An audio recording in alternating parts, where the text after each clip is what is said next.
All right. Hello, everybody. Welcome back to Unslaved. Happy to be back with you to continue our exploration into mystical naturalism, the idea of non dualism and its counterparts, and many of the different perspectives that we've been covering here in Unslaved. We're going to bring it all together. So good to see you as always, Michael. We got some more slides prepared and some groundbreaking information to share. Oh, yes. Yeah, I thought of doing a part two um, because it's, again, not because stuff was left out, but because it may be such a new concept to people. It's actually a very important thing to do because as things become more discohesed in society, and there's all sorts of questions now about, what are we going to do, not just politically, but think of the home situation. The last couple of years have really, and not just that, but the political elections of the last 5-6 years. A lot of people are ducking for cover and looking for alternatives. And while this sort of social discohesion occurs, some very negative things can happen, and that is uh, doctrines and dogmas can be reshuffled, and new dogmas can replace the old dogmas. And so, if you're a student of history, you'll notice that this is one of the things that happen when there's turmoil. All sorts of weird anarchic ideas come to bear. They come to fruition where normally they wouldn't. When people are in a little bit more sane mindset, then that doesn't actually happen. And one of those, well, we talked often about Gnosticism. We've talked about the return of theology. Churches now are bunged to the rafters with people going there. And that's the kind of thing I mean. I'm not in support of anything like that. So you see more homogeny. You see uh, less individualism. You see less speculation. It's the cluster idea that when a herd of animals is under threat, then of course what happens is they tend to cluster together for warmth and security with any kind of fear that's on the horizon. And this is a very natural biological, neuroscientific fact, let alone psychological fact. And so non-dualism as a theory is catching on. There's social media sites, there's podcasts galore. There's a rise of a new sort of guru class almost, in which these people are just, talking the biggest load of shit you've ever heard. And yet the people are just like crying and bowing at their feet and absorbing these teachings. This is the mass psychosis. What do they call it, right? The mass formation psychosis is exactly what we're Right. talking about. But as I've said you've heard me say a million times, that as long as we know what is happening, say it's with the media, for instance, if you know that the subliminal content is there, it doesn't affect you anymore. If you know that the satanic pus is pouring into your mind, it doesn't pour into your mind anymore. And it's the same thing with this.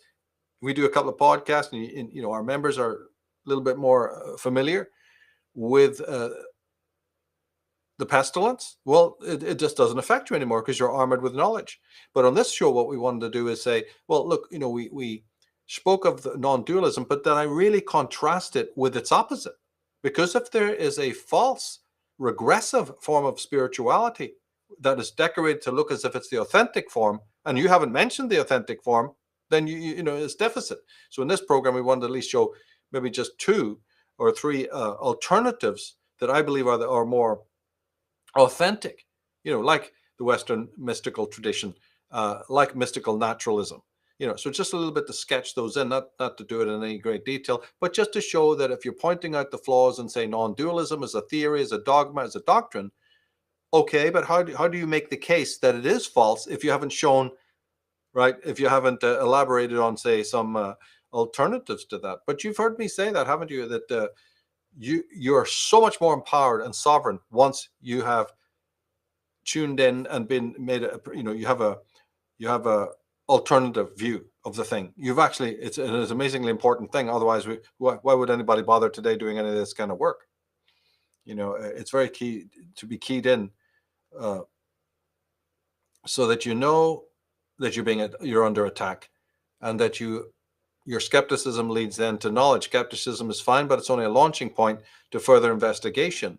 But that can take a person a whole lifetime, and I've been studying this stuff since the 80s or even earlier. So it's just a great opportunity to be able to share that information with when the time is ready, because we are in a rather swampy situation in the world today. And that's when some really, really evil doctrines can come about, because trauma is abused and used by everyone, little petty little tyrants, gurus on the beach, rolling a few beads.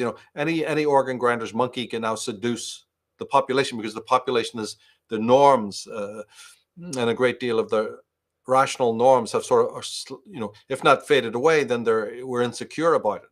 Marriages are breaking up, children are, being mistreated in school. There's skyrocketing teen suicide. There's more absorption in social media and things like that, and this can sort of little bit feel like the stabilities of what we know socially are coming apart. And it's at exactly this time that a clever person can see these Johnnies, and their doctrines, and which have long ago been debunked, right, already. But wow, it's like a hydra. You cut off one head, and the buggers are back again in another form. And believe you me, if it's not stopped, then you could even have a whole new wave of hippiedom and world denying paradigms creeping back in. And I'm very, very wary of that, because that's not advancement any more than it is to have Christian doctrines return. It's just simply not. And the point needs to be argued, because any fool can say that, but is there a way, at least to back that up?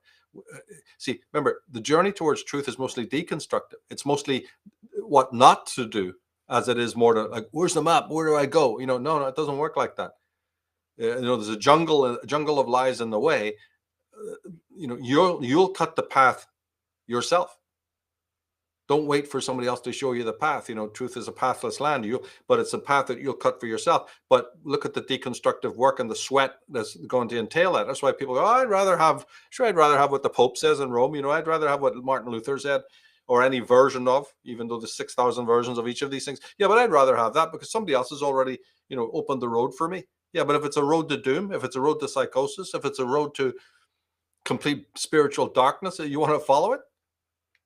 Yeah, well, everyone seems to be saying, yeah, we do. It's not encouraging, and some people even within this movement are now openly advocating Christianity as a solution to everything. It's abominable. And I guess this is a product of this psychology and the trauma and everything we've been highlighting here, is that when people are faced with this monstrosity that we're all faced with, I mean, look at what we just went through with this Pride Month, and there's people running around naked in the streets in front of children. And you got these, people basically doing stripper dances in these places in front of kids, and that's all acceptable. But, you can't argue, you can't protest for your freedom. People draw the conclusion, oh, well, because we're getting such a perverse culture that is a clear attack, it's clearly a way of bringing down the pillars of Western civilization, then people flee to what they know, which is they think, oh, well, this is all the satanic, immoral, just sludge that is going to infect our culture and the minds of our children and destroy our freedom. So let's go back to what we think will work to combat that, which is the pure. And then that's when they think of church and religion and collectivism, and let's get back together as a tribe and, go off grid. And, you start to understand it, but it's like, people forget that these guys have nets everywhere to catch you. They'll herd you into one direction through an extreme perverse culture that they're manufacturing. And then you want to jump ship from that. So then you jump into another net and then another net, and real freedom is lost, and real connection to what people are really craving. It's probably based in a virtue, right? It's based in a desire to connect, to be free of this pestilence, to be more spiritually grounded. But they forget that, this architecture of control has laid many traps to pull you back into just another variant. We're talking about variants of concern. There's another variant of concern. And it was all born in our own fear and trauma of what's going on. And this is a very ancient way that they've been able to keep the masses under control, right? Absolutely correct. No, you couldn't put it better. Think of it. We had John Coleman on. Everyone thinks recently that homeschooling is a really big solution. And John, he's not an enemy of it, but he pointed out many of the negatives.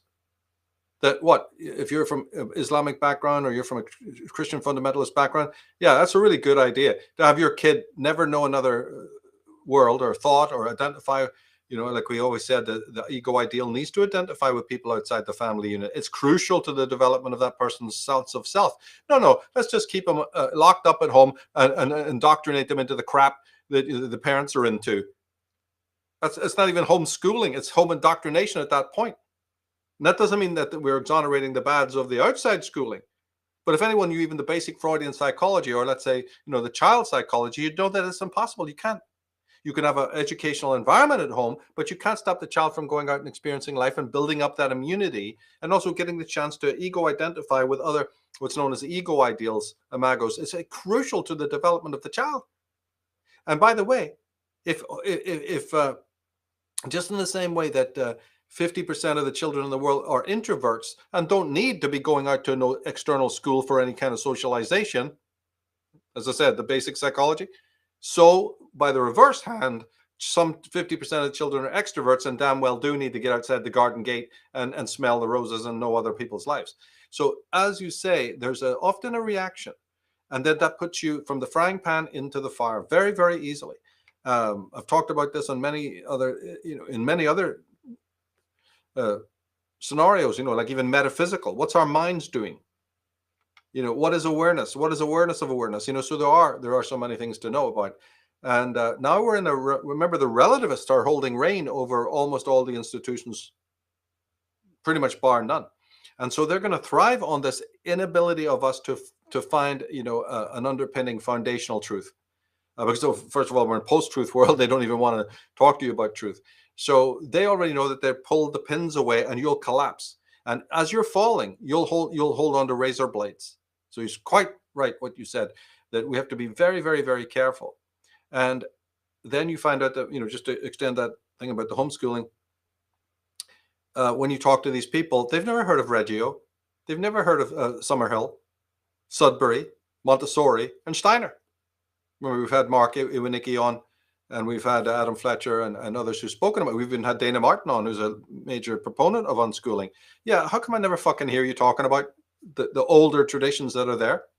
You just think you're going to wave a magic wand and create some perfect, situation? All it is a fucking home gulag in which the children are completely incarcerated now and don't even have any air to breathe from the world outside. Bad as it is. Sure, it's bad, but who made it bad? Adults. So it's adultism from the left to the right, to the up to the down. The adults writing the rule book of how they're going to change adultism, written by the adults. You see, so you're right. Jumping from the whole thing needs to be reviewed. And when have I seen any parents, interested genuinely in the interest levels and expression of their children? That's the problem. And if the child shows an interest in symphonic music or poetry or high mathematics, something completely outside the ken of the parents, then how are the parents going to homeschool you? The whole premise is based on we know what's best and you'll learn what we can indoctrinate you with. Yeah, but if the child's geniuses lays way outside, speculatively, like a Walter Russell or a Nikola Tesla in the family, you're hardly going to be able to homeschool that child. The real genius ones who are going to change the world, the economic revisions. So Ludwig von Mises is going to be raised by two fucking Catholics, two dumbasses who've never went to school or read a book in their lives. For fuck's sake. So yeah, it's pathetic. It's pathetic.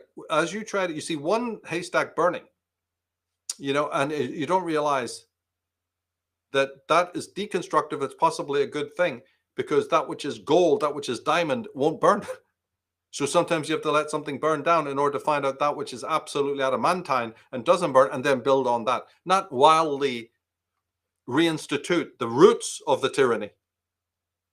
So we want to identify here the roots of the tyranny. So that is what is never found another way, to blow over to the next field and plant itself and start fucking growing with everybody's, worship of it and covering it in some superficial glitter so that it sounds good. But again, back to the point, trauma breeds this. The idea that you haven't really looked down to foundational aspects for a change. You're just changing in a haphazard way, hoping to, throw it all together into the mix like a big cauldron full of frogs and parrot dropping